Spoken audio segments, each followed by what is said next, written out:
Major WWE Draft changes are planned following this UFC merger. An AEW star is upset with scrap creative, and a top AEW star is joining the WWE this week. Find out who it is in this here video. So then, after this UFC and WWE merger has gone through, TKO thingies are now a thing. It looks like they're going to take some inspiration from another thing in American sports to implement in the wrestling world now, isn't there, Adam? Nick Khan chatting away on the Bill Simmons podcast, got talking about possible future plans for WWE and UFC now that they are together, and referenced the NFL draft as a big source of inspiration, saying the first in Philly where they took it out in New York and hundreds of thousands of people are there. What is there like that for UFC and WWE that could work? That's something we're hyper focused on. So they're talking about a big event, hundreds of thousands of people there. Make it more than just an episode of Raw and SmackDown where it's a normal episode really at this point, but then you've got little segments in between. I couldn't agree because it's such an exciting thing, and it feels like WWE for the past few years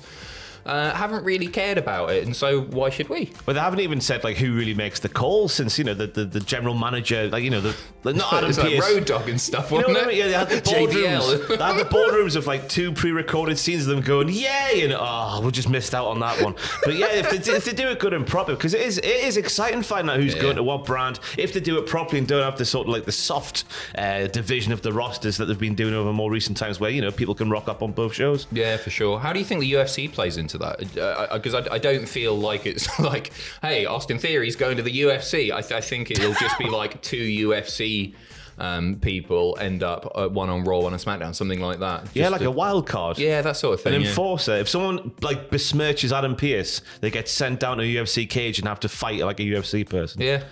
I Makes think sense. that's what will probably happen. I'd love to go to that. I genuinely think with the draft, it's got the potential to be like as big as a SummerSlam or a Royal Rumble or something like that, because it's just exciting. It's that unpredictability that we love to see. So make a massive deal out of it. I really hope they go hell for leather with that idea. And I know they might be leaving Fox in the not too distant future, but somewhere like Fox or wherever they're going to end up on, you know, what streaming platform is it that they're going to end up potentially on? There was a couple in the mix like on last week's news, wasn't there? Disney it feels was like that's another big sort of show that network can get out of WWE in terms of the draft. Because I know when the NFL do, I've never seen one personally, but it always what makes its way to Twitter, doesn't it? When you're seeing Billy Shuck getting, you know, drafted to the Jacksonville Dolphins or something like that, you know what I'm saying? Make a whole weekend of it. Have a laugh. Go on. A huge international event announcement news is being made today by us right now. This comes in from I just made myself like I feel I'm on the news or something. This comes to us from Western Australia. We understand the government and the WWE are just days away from announcing a WWE show at Optus Stadium in early 2024 before the start of the AFL season in late March. Wow. That's a big one. So 65,000 plus in Perth, Australia.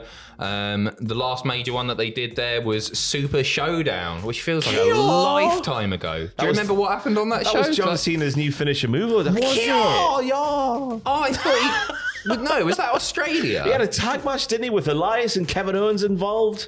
Was that what it was? Yeah, Triple H Undertaker in the main event with Shawn Michaels and Kane in their respective corners, setting up a show which, you know, it went all perfectly fine. Right, okay. So anyway, back there, this is part of WWE's big new strategy of running major events outside North America.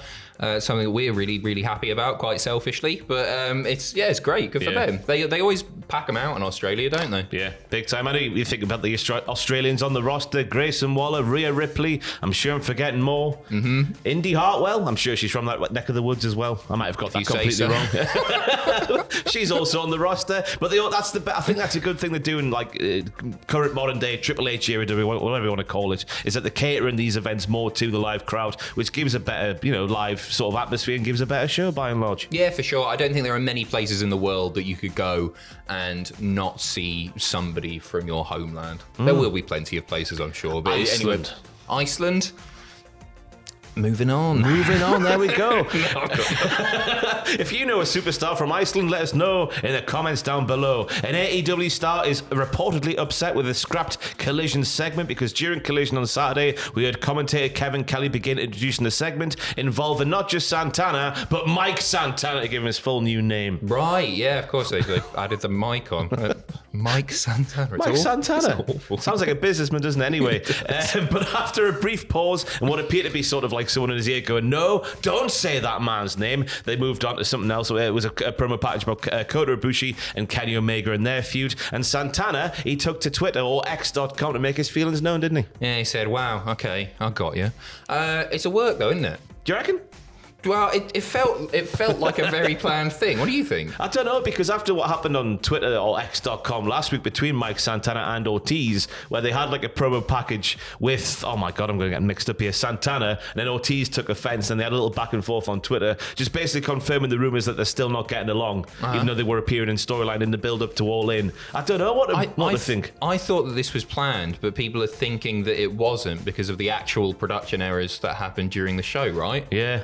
It could be, because there were other technical blunders. I reckon a couple of them were stylistic choices from AEW, where they were sort of like having the backstage interviews just sort of introduced by, you know, one of those take 22 collision sort of things. Like so to show it's like a shoot. It's one take, brothers. It's live and in person, as and when the people are there recording their promos on camera. But then they also coupled that with actual audio issues. There's a promo from Swerve Strickland from Friday's Rampage before Saturday's Collision, which you couldn't really hear him. It was all like muffled for the first 3/4 of the thing. So that, I think, made people think that, you know, take 22 Collision was an actual deliberate mistake. But I think it was like a stylistic, like, look, this is one take. This is like, we're here in the moment sort of thing. Yeah, I think it was intentional, because the 22 takes, Keith Lee can talk. He's not doing 22 takes, is he? Come on. You might like that guy, Father Ted. Yeah, I thought it was just a gag. I thought it was just to play into stuff. Yeah.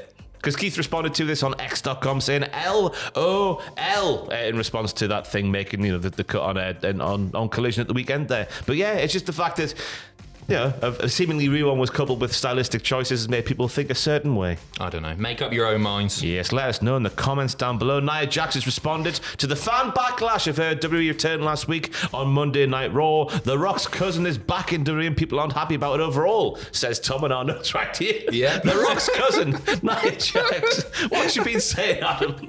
She's been saying, I thought initially when I read this rundown, Tom put the notes together, I thought that's what she tweeted, which would have been so good. Sorry, she tweeted, every time I come on Twitter, all I see are cry babies. Cry emoji. Ha ha ha ha ha. And she also retweeted somebody saying, flip the marks. Yeah. Flip the marks. Yeah, that'll show indeed. us. Did you see Stevie Richards? No. Tear her a new hole. A-hole, oh. Yeah. So he's done a video running down what a botched return it was.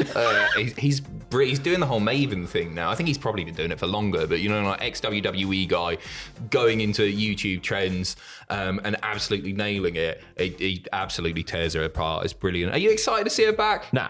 I can see why they've brought her back, because she is, you know, the imposing figure up against, you know, the power and might of Rhea Ripley, and everyone else on the roster, you know, just in sheer aesthetics is really small compared to Rhea Ripley. So I guess telling the story when you're not building up these other people as well is really hard to tell, in terms of telling a story where you feel like, you know, Rhea could actually drop the title. So having someone like Naya come back, we're like, oh yeah, she is, you know, she's not very good, but she's big and powerful. So yeah, totally. A title change could feasibly happen. It's a short-term solution, though, that, isn't it? Big time. Yeah, because I think you can probably get up to Rumble season, maybe, with the Naya stuff. But you've really got to work on, in that time, building up other people to feel like they're on Rhea's level. Because right now, there's Rhea Ripley, and then there's everybody else. Yeah, I reckon there's a couple of tiers, and then everybody else. That's how far on. Because I saw a graphic on Twitter over the weekend of the Raw women's roster, and in terms of people are getting like proper TV time and proper storylines and stuff to get you like invested in their character. It's very slim pickings. Yeah. Very, very slim pickings. It's the same problem they have with China, isn't it? Yeah. Oh, yeah. Like, good point. But she can't wrestle the men because of guidelines and everything, so she can't do that. So you really need to concentrate on that. But I reckon they're building to her versus Rey Mysterio. Rhea Ripley versus Rey Mysterio. So? Oh yeah, I'd love to see her chuck Rey about. They keep throwing casting little lines here and there about the match happening. Dom's getting involved on X.com. Yeah, I reckon it'll happen in the future. Right, Peter Insider, I've been speaking about an AEW superstar who's going to become a WWE superstar this week, Adam. That's right. We all know it's coming. Jade Cargill, her AEW contract believed to have expired now. WWE sources, confirmed to PW Insider that Cargill is slated slated to be at the WWE Performance Center in Orlando this coming week. This week, she's going to be there. Yeah. It's starting. Cargill's final match for AEW was on Friday's Rampage against Chris Statland. Obviously, an unsuccessful challenge for the TBS title. Big hug in the ring. Just They sort showed of it. I didn't think they were going to show it on telly. I thought that was a post-match. I've not seen it yet. They showed it. I thought I was just an off the air sort of thing. But yeah, big hug in the ring. A sort of definitive goodbye, like getting emotional, that sort of stuff. So yeah, it's going to happen this week by the looks of things. We spoke about it in News Video 1. I reckon you go straight to the main roster. Adam had a more saucy idea, I guess, of getting on the main roster, but on NXT as well. Yeah, so I put her on NXT. You know what? I would. People are going to hate this because people got tired of it. I'd have her beat Becky Lynch for the NXT title, and then I'd have her do a big streak again, like in AEW. Wow. Yeah. Wow, that's I brave. I was one of the few people that, for the most part, actually quite enjoyed that. I think it made her like a proper star. Other people should have got a little bit more out of her, maybe, but I think it did make her into a massive deal. It feels like a big deal that she's going to WWE now, and I think part of that is probably that streak. Yeah. Even if it wasn't the most entertaining thing. The only issue is you have people who have got no chance of winning going up for a TBS title challenge. You're just like, Jay's going to win in 2 minutes now, be it. That's the deeper you go into it. But so maybe you focus less on the massive number and more about the longevity, more about the length of the streak rather than the number of defenses. And for it's in NXT, to be fair, a lot of women get a lot of TV time, so there's plenty of weeks of title matches there. That's where the wrestling is, NXT. Right, that is it for news today on Cultaholic. Had to get it in there, didn't you?